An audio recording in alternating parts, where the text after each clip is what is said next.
आलोक जी हैं दिल्ली से, नाम से ही समझ गए होंगे ही इज बॉय, ठीक। तो वो एक महोदय हैं और एक डिप्रेशन की जो वजह है वो इनके साथ जुड़ गई है। और डिप्रेशन की वजह तो आप सब जानते ही होंगे, बॉयज के लिए डिप्रेशन की वजह कौन है, कौन है, हैं? उनकी गर्लफ्रेंड उन्हें छोड़ के चली गई, ये प्रश्न है। और देखो ये इस प्रश्न को सुन के तिलकधारी हंस रहे हैं। अब मैं प्रश्न इसलिए ले रहा हूं इसको क्योंकि ये आजकल जेन्युइन प्रॉब्लम है। कह रहे महाराज मेरी गर्लफ्रेंड ने मुझे धोखा दे दिया है, मैं बहुत डिप्रेशन में हूं, क्या करूं, कोई उपाय बताइए। अब या मैं क्या उपाय बताऊं, तो शांति संदेश वहां पहुंचाऊं क्या, या मैं क्या उपाय बताऊं मैं। लेकिन प्रश्न आया है तो उपाय बताना भी जरूरी है, छोड़ नहीं सकते बीच में। सबसे पहली बात, शादी से पहले गर्लफ्रेंड होना पाप है, बॉयफ्रेंड का होना पाप है। अगर आप एक आध्यात्मिक गुरु से कुछ पूछ रहे हैं तो आध्यात्मिक तरीके में गर्लफ्रेंड बॉयफ्रेंड नहीं होते, ये पाश्चात्य कल्चर है।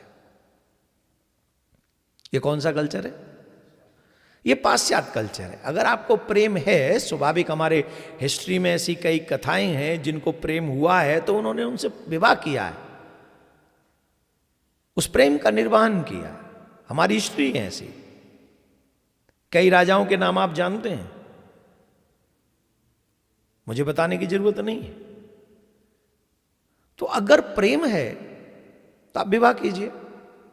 विवाह से पहले नो कॉफी सेंटर, नो हाथ में हाथ डाल के घूमना, और नो वो जो है क्या, अच्छा वो हाँ, एक नारियल 2 pipes and no good two, ये नहीं चलेगा। ये मेरे अध्यात्म में नहीं है, बाकी आप स्वतंत्र हैं, आप जो चाहे करें, आपको कोई नहीं रोक रहा है, मैं आपको कोई फोर्स नहीं कर रहा हूं। It's your choice, it's your life, it's your decision. But एक चीज याद रखिए,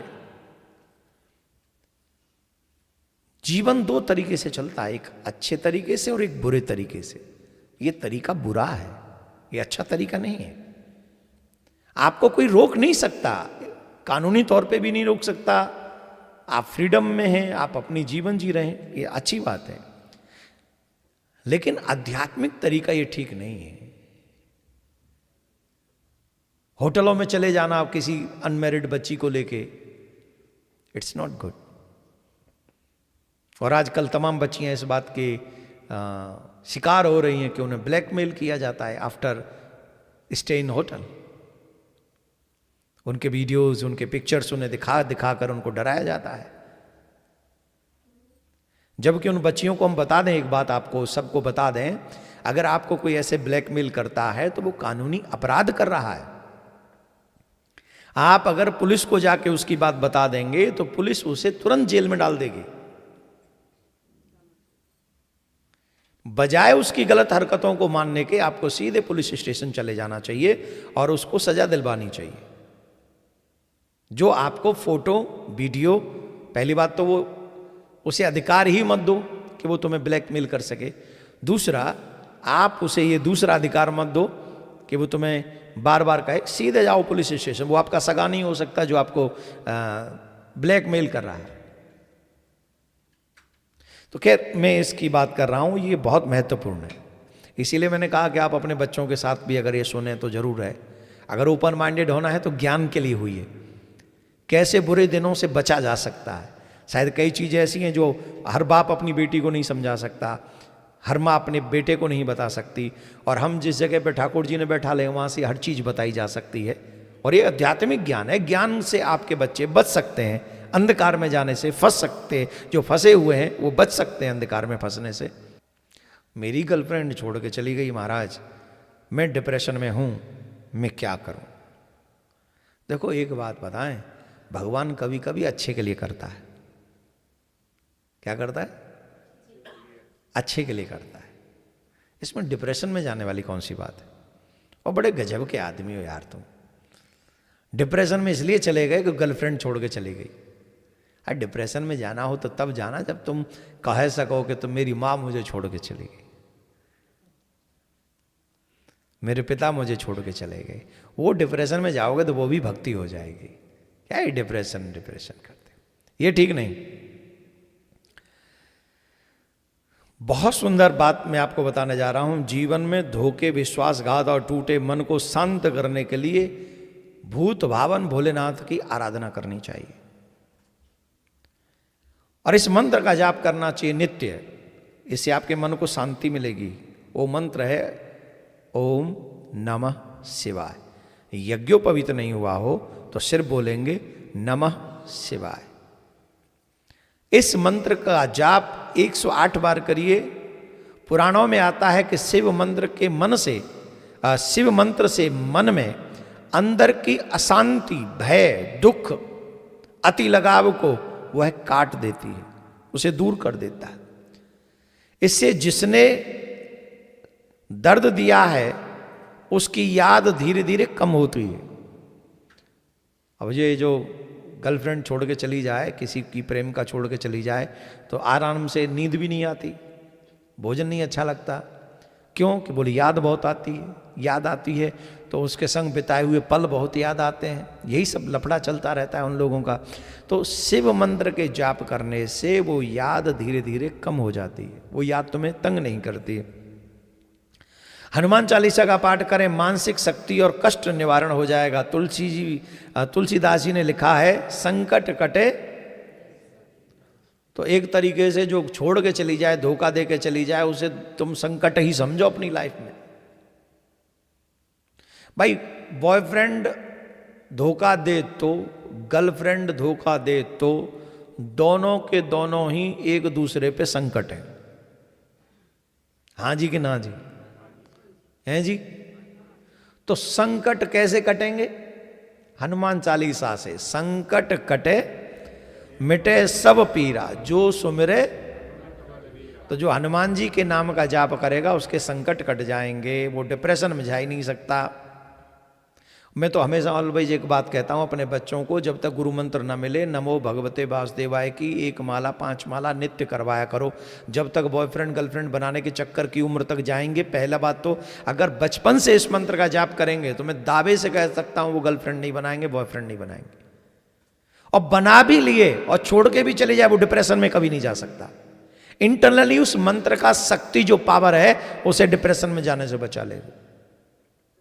इसलिए मैं आग्रह करता हूं अपने बच्चों को बचपन से ही हनुमान चालीसा और ये माला नित्य उससे पाठ करवाया करिए। अगर आप वाकई माँ बाप हैं तो पैसों के देवता मत बनो। आप पैसे कमा लेंगे, धीरे धीरे हो जाएगा, लेकिन ये करें। हाँ, तो ये हो गया। टूटा हुआ मन, अकेलापन, अवसाद, चिंता, इन सब पर चमत्कारिक असर करता है। श्री कृष्ण के विरह में उपदेश, भागवत कथा आधारित उपाय। जब अर्जुन का मन टूट गया था, जीवन में अर्थहीन लग रहा था, तब कृष्ण ने यही कहा था, जो हो गया वह कभी तुम्हारा था ही नहीं। जो खो गया, जो चला गया, वो कभी तुम्हारा था ही नहीं। और जो तुम्हारा है वो कभी तो जो चला गया वो तुम्हारा। अब ये बात समझ में आएगी आजकल के बच्चों को?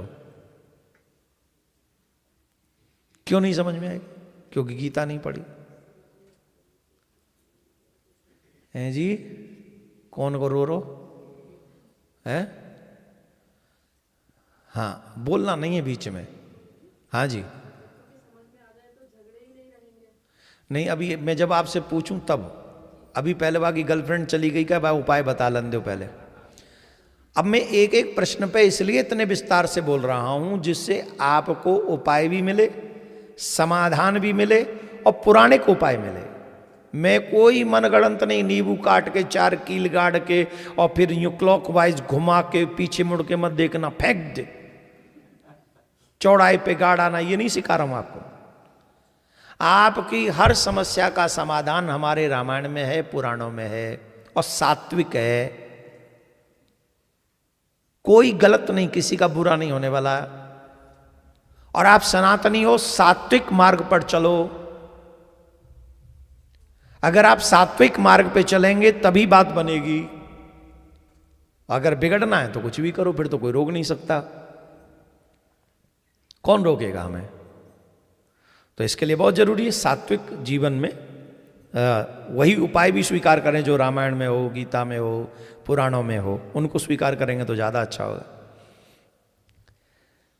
रोज सुबह गीता का पाठ करें, चाहे एक ही पेज पढ़ें, मन को शांत करने के लिए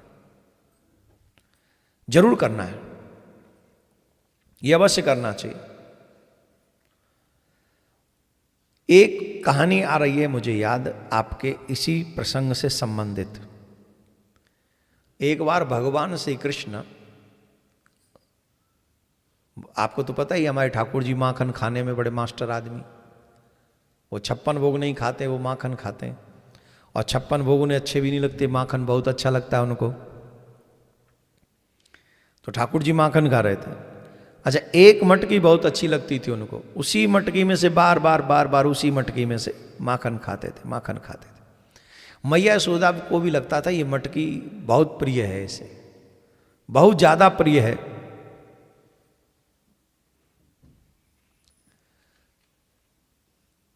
तो मैया उस मटकी को संभाल के रखती थी। मैया ने उस मटकी को बहुत संभाल के रखा हुआ था, बहुत ध्यान से संभाल के रखा हुआ था। एक दिन ठाकुर जी मटकी में से माखन खा रहे थे, उसी मटकी में से। और उसी मटकी में से जब माखन खा रहे थे ठाकुर जी, तो अचानक से ठाकुर जी ने उस मटकी को ऊपर से दे मारा धरती में। जय राम जी की कर, मटकी फोड़ दी। और मैया दूर से देख रही, जय मटकी ये गोद में लेके ये नित्य माखन खावे और या मटकी ते प्रेम करे, आज जाने जी मटकी फोड़ दी। ऐसा क्यों? मैया ने पूछी, चोरे कन्हैया तू तो या मटकी ते बड़ो प्रेम करे, फिर तैने ये मटकी क्यों छोड़ दी, क्यों फोड़ दी? तो कन्हैया ने बड़ो सुंदर जवाब दियो, मैया मैंने मटकी ना फोड़ी। तो बोले मैया ये मटकी स्वयं ही फूट गई। बोले मतलब मैं समझ ही नहीं, क्या कहना चाह रहे हो? बोले मैया ये बात है कि आज जब मैंने मटकी अपने हाथ में लाई तो मैंने देखी कि अब मटकी में पहले से ही दरार पड़ रही, और या मैं दरार पड़ रही। अब अगर या मटकी को मैं नीचे नहीं फेंकता तो पता कहा हो, तो या मैं ते माखन गिरतो, माखन बिगड़तो, मेरे हाथन ने बिगाड़तो, मेरे वस्त्रन ने बिगाड़तो, और अंत तो गत्वा ये मटकी तो फूटनी ही, क्योंकि हम दरार पड़ गई। तो यालिए मटकी धरती में गिराए के मैंने माखन बचा लियो, अपने वस्त्र बचा लिए, और मटकी तो आज ना तो कल फूटनी। तो मटकी फूट गई, क्योंकि मटकी मेरी हती ना आई, ऑलरेडी यहाँ में दरार पड़ गई। तो महोदय, जिनकी गर्लफ्रेंड छोड़ के चली गई, धोखा दे के चली गई, ध्यान से सुनो, वो तुम्हारी गर्लफ्रेंड नहीं, मटकी ही है। उसमें भी ऑलरेडी दरार पड़ी हुई थी। बोले दरार कैसी? बोले फीलिंग्स वाली। ऑलरेडी वो तुम्हें छोड़ने के लिए तैयार थी, कोई एक्सक्यूज चाहिए था तुम्हें छोड़ने के लिए, कोई बात। अच्छा, रिश्ते तोड़ने वालों को क्या चाहिए? एक छोटी सी बात, हाँ या ना? एक छोटी सी बात चाहिए जिसको बहाना बनाकर वो उसे छोड़ सके। ऐसा बहाना चाहिए, बात चाहिए बस। तो वो मटकी जो थी उसमें दरार पड़ गई, और उस गर्लफ्रेंड के मन में भी कोई ना कोई ऐसी बात घर कर गई। उसने निश्चय कर लिया कि छोड़ के जाना ही है। अब तुम्हारे पास पॉजिटिव क्या है? तुम्हारे पास पॉजिटिव ये है, तुम्हारा भी माखन सुरक्षित है।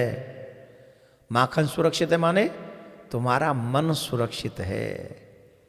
सोचो अगर वही गर्लफ्रेंड शादी करके आ जाती और फिर छोड़ के जाती तो, कुछ और लेके जाती तो, तुम्हें और लॉस पहुंचा के जाती तो फिर क्या होता? वो तो तुम्हारी कभी थी ही नहीं। तुमसे बेस्ट कोई मिल गया तो मैं छोड़ के चला गया, जयराम जी की। तुम्हारा लॉस नहीं हुआ। हम तो कहते हैं हर स्थिति में परमात्मा भला ही करता है, इसलिए परमात्मा ने तुम्हारे लायक समझा नहीं होगा, इसलिए वो बीच में छोड़ के चली गई। और तुम्हारे पास में तुम्हारा मन रूपी माखन सुरक्षित है। अगर तुम डिप्रेशन में जा रहे हो तो वो माखन फैल जाएगा। उस मन को संभालना है, उसको बिखरने नहीं देना है, उसे अपने हाथ में हैंडल करके रखना है। और ये सोचना है बहुत अच्छा हुआ समय से पहले वो हमें समझ में आ गया कि हमारे थे नहीं। और एक और बात बताएं, जो मनुष्य स्वार्थ से संबंध बनाता है, जो आजकल 99% चल रहा है, आजकल हृदय से संबंध नहीं बनाते लोग। आजकल लोग जो संबंध बनाते हैं वो स्वार्थ से बनाते हैं। और जो स्वार्थ से संबंध बनाते हैं वो निभा नहीं सकते, वो रिश्तों को निभा नहीं सकते। उनका रिश्ता टूटना तो कंपलसरी है, क्योंकि तुमसे ज्यादा स्वार्थ तो इच्छा कोई और पूरी करेगा, वहां चले जाएंगे। तो जिनका रिश्ता टिका हो पैसे पे, जिनका रिश्ता टिका हो स्वार्थ पे, वो कभी रिश्ते निभाते नहीं है। तुम्हारे ऊपर तो ऐसी कृपा हो गई जैसे कन्हैया ने मटकी फोड़ के माखन बचा लिया, वैसे ही तो हमारे ब्रज में कहें भलो भयो तेरी मटकी फूटी में दद बेचनते छूटी। सीधी सीधी कहावत है, भलो भयो तेरी मटकी फूटी, अच्छा भयो वो छूट गई, रूट गई तो वो अपने घर गई, तू अपने घर रह भजन कर। एक और बात बता दें, जो रिश्ते में जो व्यक्ति किसी को धोखा देकर जाता है, ये पुराण कह रहे हैं, हम नहीं कह रहे हैं। रिश्ते में जो व्यक्ति धोखा देकर जाता है, वह जिसको धोखा दे रहा है उसके पाप को लेके जाता है। जिसको हम धोखा देते हैं उसके सारे पापों को लेकर हम जाते हैं। इसलिए रिश्ते में कभी किसी को धोखा नहीं देना चाहिए। और जो सहता है, जिसने वो धोखा देखा है, जिसने वो धोखा सहा है, वो क्या करता है? उसे क्या मिलता है? बोले जो सहने वाला है उसे ईश्वर की कृपा प्राप्त होती है। वो अपने आप को अगर ईश्वर का बना दे तो उसे ईश्वर की कृपा प्राप्त, उसका वरदान प्राप्त होता है। ये हम नहीं, शास्त्र कहते हैं। आपने गलत नहीं किया, आपका दिल सच्चा था, जिसने धोखा दिया उसका कर्म उसी को भुगतने होंगे। आप अपनी शांति से अपने आप को ठाकुर जी को थैंक यू भी कहिए कि आपने हमें संकट कटे मिटे सब पीरा, वो संकट आपने कटवा दिया। अब हमारे जीवन में जो अच्छा हो ऐसा ही कोई व्यक्ति हमको हमारे जीवन में भेजें, ऐसी भगवान से आप प्रार्थना कर सकते हैं। बोलो राधे राधे। और जोर से बोलना पड़ेगा, और जोर से बोलिए, और जोर से। अब किसी को प्रश्न करना है इतना सुनने के बाद?